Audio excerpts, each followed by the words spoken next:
On November 19th, 2023, a cargo ship called the Galaxy Leader was sailing through the Red Sea when military helicopters appeared above it. Armed men rappelled onto the deck. Within hours, the ship and its crew of 25 people were gone, seized by a militant group in Yemen. The ship was a roll-on, roll-off vehicle carrier, chartered by a Japanese company called Nippon Yusen. Its cargo was cars. And the moment it disappeared, something began that you probably felt in a store, or in a shipping notification, or in a price tag months later. Within 6 weeks of that seizure, the cost of shipping a standard 40-foot container from Shanghai to Rotterdam had nearly tripled.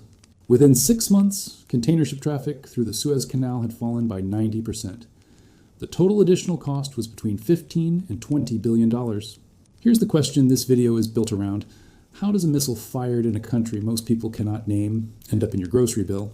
The connection runs through a system so vast, so intricately linked, and so genuinely fragile that understanding it changes how you read every headline. To understand why that chain exists, we need to start with the thing that holds the entire modern economy together: a metal box. Before it existed, shipping was slow, expensive, and brutally labor-intensive. Goods were loaded piece by armies of dock workers. Then, in April 1956, Malcolm McLean loaded 58 metal containers onto a converted tanker ship called the Ideal X. The cost of loading dropped from $5.83 per ton to just 15 cents, a savings of almost 97%.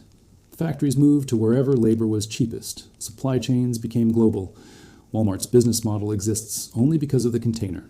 Around 30% of all global container trade transits through the Suez Canal, which connects the Red Sea to the Mediterranean.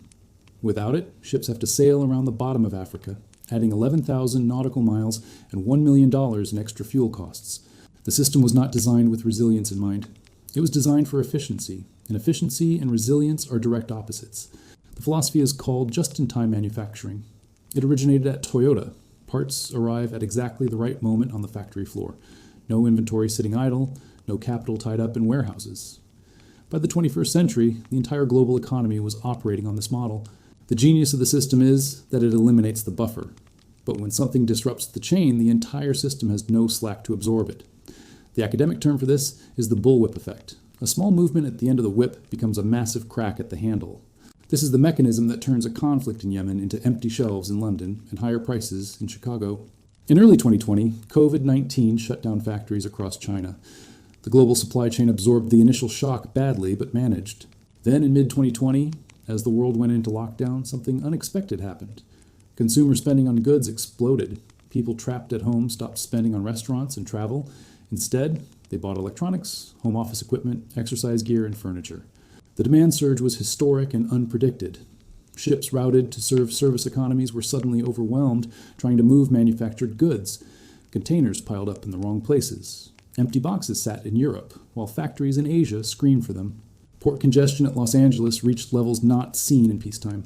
Ships were waiting 2 to 3 weeks just to get a berth. The price of shipping a 40-foot container from China to the United States went from $1,200 to $26,000. That is a 2,000% increase. In September 2021, the median cost hit over $20,000 per container. Every one of those dollars eventually found its way into the price of something you bought. The supply chain crisis was the main engine. The headline says, prices are rising due to inflation. The actual cause was a container ship that could not get a berth months ago. The Red Sea is not the only maritime choke point. It is one of 9 critical corridors geography has made unavoidable. The Strait of Hormuz, where 20% of world oil passes.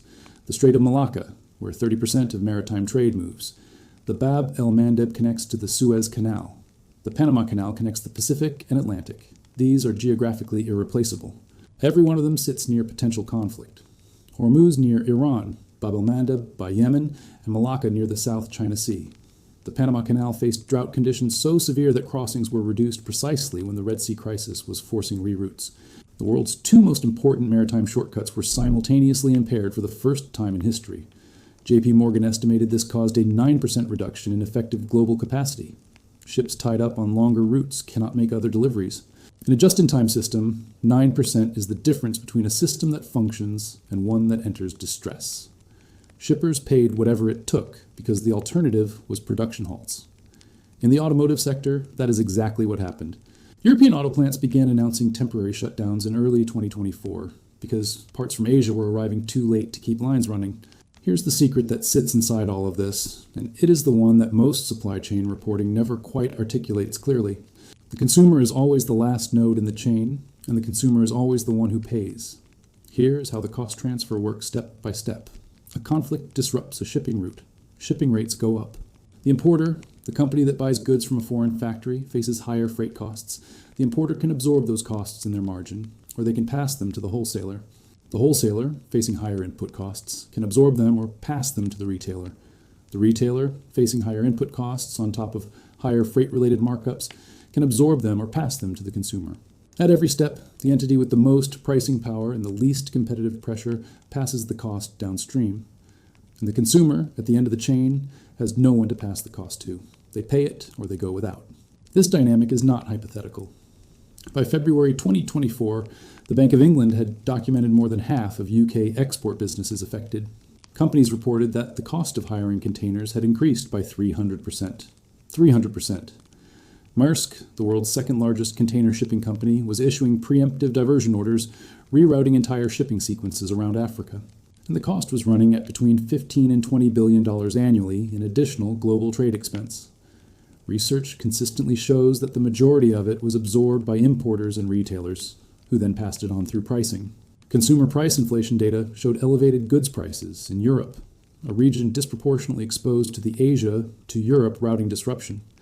Inflation, caused by a war in Yemen, felt in a supermarket in Berlin, appearing as a statistical category called core goods inflation. The war was nowhere in the explanation. The shipping disruption was barely in the explanation. The cost transfer was invisible. Here's the second twist. The reason war disruptions hit your wallet before the headlines has a specific timing mechanism. It is built into the structure of global commerce. And understanding it explains why price increases always feel like they come from nowhere. When a conflict disrupts a shipping route, the effects do not arrive in your store immediately. They travel through the supply chain with a lag. Here's the sequence. Day 1. The conflict event happens. Shipping companies begin routing decisions within hours. The cost of spot freight rates moves within days because the spot market for container shipping is one of the most liquid commodity markets. Shippers with existing contracts are initially protected because contracted rates were locked in weeks or months earlier. Week 2 to 4, spot rates have moved sharply. Companies whose contracts are expiring now face significantly higher renewal terms. Companies that rely on spot market bookings to supplement their contracted capacity face immediate cost increases. Month 2 to 4, companies begin making pricing decisions. The cost increase has now been absorbed into the procurement and finance function. Pricing strategy reviews are underway. Some companies will attempt to absorb the increase in margin. Others will begin adjusting their price lists. Month 4 to 8, the price adjustments begin reaching retail shelves. Products manufactured and shipped months ago are still arriving at old prices. New orders, contracted and shipped at the higher freight rate, begin arriving.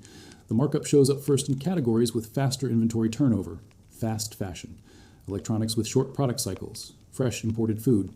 Month 6 to 12, the price increase is now broadly visible in the Consumer Price Index data. The headline says prices are rising. Nobody is talking about the container ship that got rerouted around Africa 8 months ago. This lag is the reason war disruptions hit your wallet before the headlines, in the sense that matters most. By the time the economic data catches up to the disruption event, the disruption has already been working its way through the system for months. The headline appears to be reacting to new information. In reality, it is documenting something that began long before the journalists showed up. This was never just a story about ships and shipping rates. It is a story about the hidden architecture that connects every conflict to every kitchen table. The just-in-time supply chain was built to be maximally efficient. It was never designed to be resilient. The maritime chokepoints it depends on were always vulnerable to the kind of disruption that is easiest for a geopolitical actor to create. Targeted attacks on commercial shipping in a confined geographic space where there is no alternative route. The Houthis, with drones and missiles that cost a fraction of the naval assets deployed against them, imposed billions in global trade costs. The asymmetry between the cost of the disruption and the cost of the defense against it is a defining feature of modern conflict economics. Operation Prosperity Guardian, the US-led naval coalition, cost hundreds of millions monthly to maintain against drones costing a small fraction of that. The container changed the world by making distance irrelevant. The Red Sea crisis was a reminder that distance had not actually disappeared, and the person who paid the bill for that reminder was the one standing at the end of the chain with no one else to pass the cost to. Your grocery bill is not separate from geopolitics. It is one of the places geopolitics shows up most reliably. It just arrives late.